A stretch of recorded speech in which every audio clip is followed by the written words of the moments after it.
d'un seul geste de toi viendra mon secours.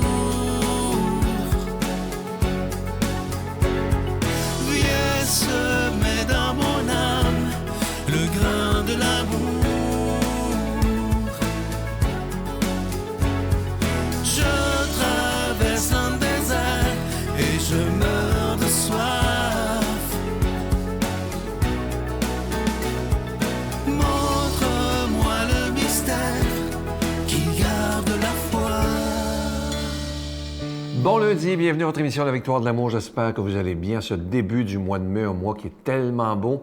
Aujourd'hui, une chronique tout à fait spéciale, c'est que je vais vous raconter un message que j'ai reçu sur Facebook en privé. C'est quelqu'un que je connais un peu également, une jeune femme dans la trentaine, très, très croyante, pratiquante, vraiment, là, vraiment très investie dans sa foi.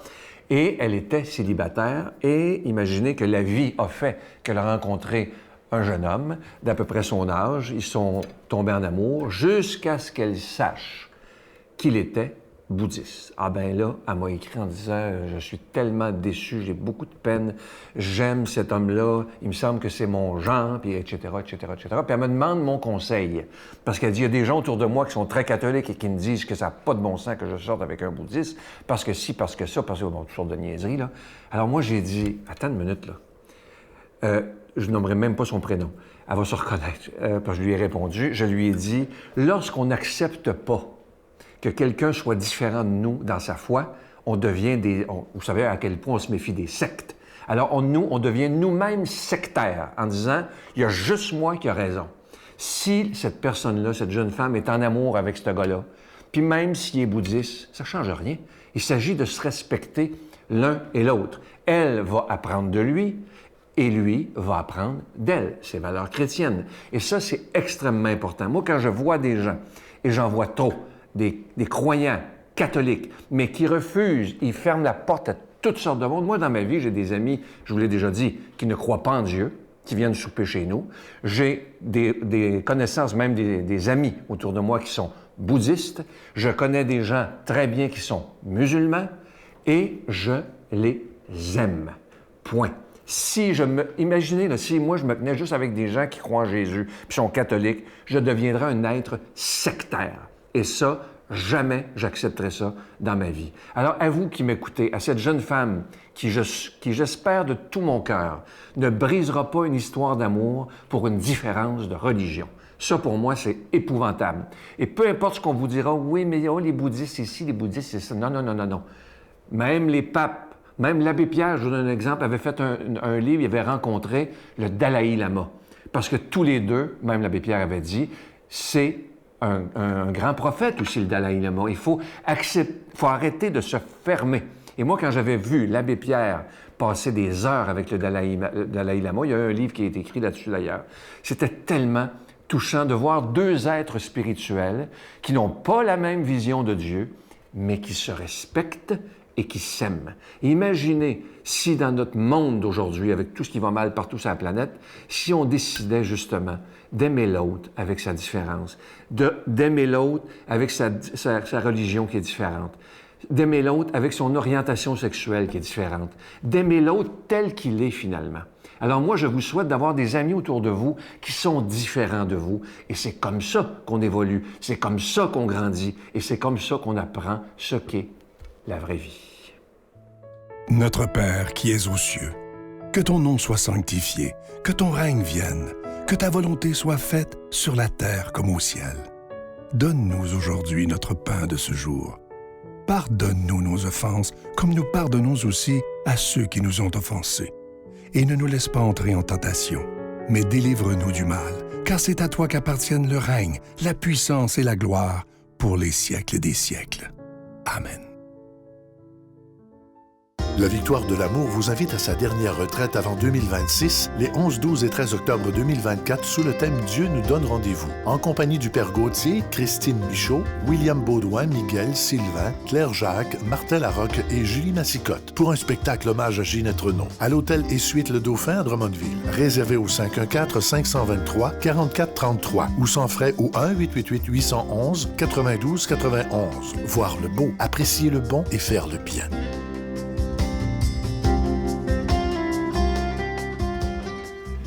Je suis tellement content de vous parler du magnifique cadeau du mois de mai, une belle exclusivité de la Victoire de l'amour, vous allez le voir à l'écran. Il s'agit du bracelet de la sérénité. Il est absolument magnifique en acier inoxydable. Il est ajustable autant pour hommes que pour femmes et il est déjà béni. Étant donné qu'il est en acier inoxydable, il ne ternira pas, bien entendu. Et ça se donne tellement bien en cadeau. Et pourquoi on a choisi ce bracelet-là, vous le voyez à l'écran, c'est que quand ça ne va pas dans notre vie, ça nous arrive tous, ça vous arrive à vous, ça vous arrive à moi, on n'a qu'à regarder le bracelet et de nous rappeler que dans l'épreuve, on n'est pas seul. C'est pas magique, c'est une question de foi, mais c'est simplement pour nous rappeler, moi, je ne suis pas seul dans cette épreuve-là. Alors, je vous donne l'adresse en vous rappelant que c'est avec un don de 25 $, et si vous en voulez deux, avec un don de 40 $. La Victoire de l'amour, case postale 120, succursale Boucherville à Boucherville, le J4B 5E6, je vous la redonne. La Victoire de l'amour, case postale 120, succursale Boucherville à Boucherville, le J4B 5E6. Également par téléphone, par carte de crédit du lundi au jeudi de 8h à 17h dans le 514-523-4433, 523-4433 ou sans frais le 1-888-811-9291, 1-888-811-9291 et aussi sur notre site Internet. Vous savez que c'est une manière très rapide, sécuritaire et efficace de faire votre don, le www.lavictoiredelamour.org. Je vous rappelle ce magnifique bracelet de la sérénité. Il est en acier inoxydable, il est déjà béni et il est ajustable. Il est autant pour les hommes que pour les femmes. Je vous remercie de tout cœur de ce que vous faites pour la Victoire de l'amour parce que sans vous, cette émission-là ne pourrait pas exister depuis bientôt, imaginez, 30 ans bientôt. Merci de tout cœur de votre générosité.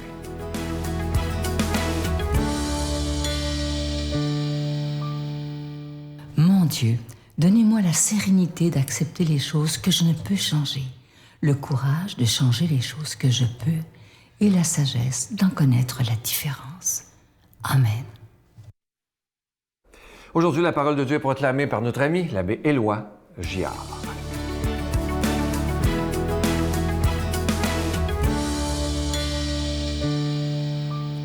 Bonjour mes amis, bon matin.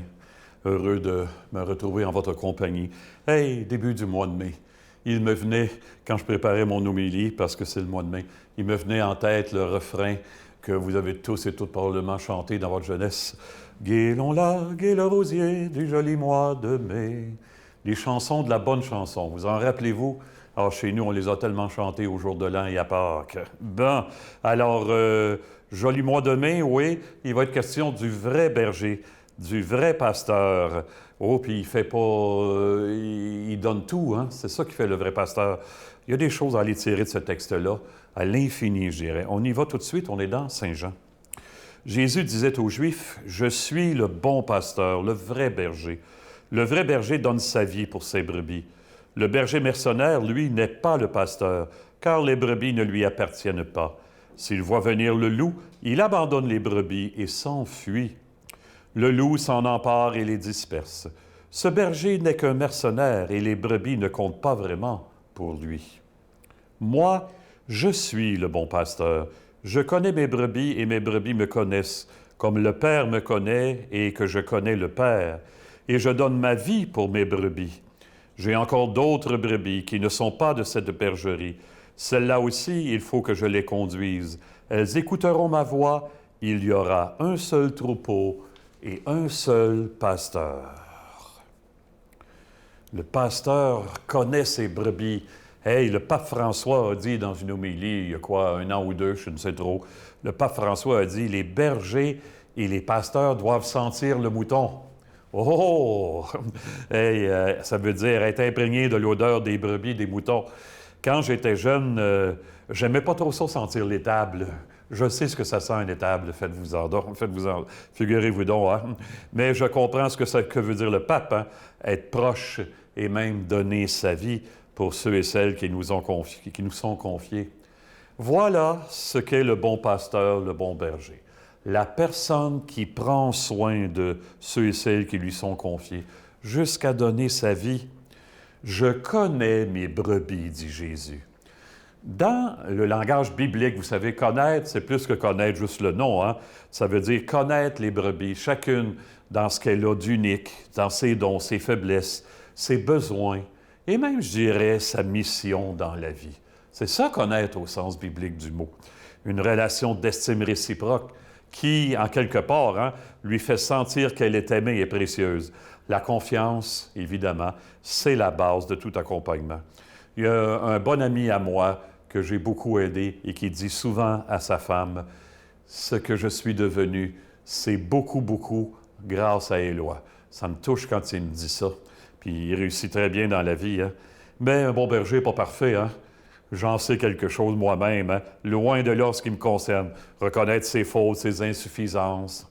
Être humble et ouvert. Demander pardon s'il faut. C'est ça aussi, être berger. Hein? Tous ceux et celles qui sont en autorité doivent être des modèles pour le pardon. En fin de compte, les bergers et bergères sont aussi nécessaires aujourd'hui que du temps de Jésus. Je vous donne 2 exemples. J'ai un ami qui est prêtre à Québec, un très bon ami, qui s'appelle Roger. Roger a fondé, il y a je ne sais pas combien d'années, un centre qui s'appelle La Clarté-Dieu. Et La Clarté-Dieu, c'est un endroit où les artistes peuvent exposer leurs œuvres, peinture, sculpture, etc. Roger est lui-même un excellent peintre, un peintre de talent. Il organise des ateliers, il accompagne des gens, il y a des célébrations. Enfin, Roger est là pour créer des liens signifiants entre l'Église et le monde des arts. C'est assez beau, ça? Qu'en pensez-vous? Parce que le monde des arts a toujours été précieux pour l'Église. Puis l'inverse était vrai aussi. Hein? Si la foi, la vraie spiritualité devenait précieuse dans le monde des arts. Dans mon diocèse, il y a maintenant 2 ou 3 endroits où il y a des haltes Saint-Joseph. 2e exemple, c'est là où des gens qui sont seuls, parce que vous savez que les gens souffrent beaucoup de solitude. Hein? Je ne sais pas si vous avez entendu parler, comme à Toronto, il y a 1 personne sur 3 qui souffre de solitude plusieurs jours par semaine. C'est impressionnant. Hein? Bien, des gens qui sont dépourvus, démunis, peuvent aller à la halte Saint-Joseph. Il y en a une à Saint-Hyacinthe, une à Granby, il y en a une à Iberville, où je suis maintenant curé. Des gens qui sont seuls et qui viennent échanger, qui viennent jouer aux cartes, qui viennent prendre un café, on a tout ce qu'il faut il y a des bénévoles qui sont là pour les accompagner. Tellement de gens souffrent d'être seuls dans notre monde individualiste. Hein? Eh bien, que le bon pasteur entre dans notre vie. Qu'est-ce que vous en pensez? Hein? Et qui nous fasse rendre compte de tout l'amour qu'on a partagé. Me vient en tête le beau mot de Jean de La Fontaine dans une de ses fables. « Amour, amour, quand tu nous possèdes, on peut bien dire adieu, prudence. » Eh bien, que ce soit le cas pour nous et que Dieu nous bénisse en ce sens, lui qui est Père, Fils et Esprit Saint. Amen. Bonne vie, tout le monde. À bientôt. Je vous salue, Marie, pleine de grâce. Le Seigneur est avec vous. Vous êtes bénie entre toutes les femmes, et Jésus, le fruit de vos entrailles, est béni. Sainte Marie, Mère de Dieu, priez pour nous pécheurs, maintenant et à l'heure de notre mort. Amen.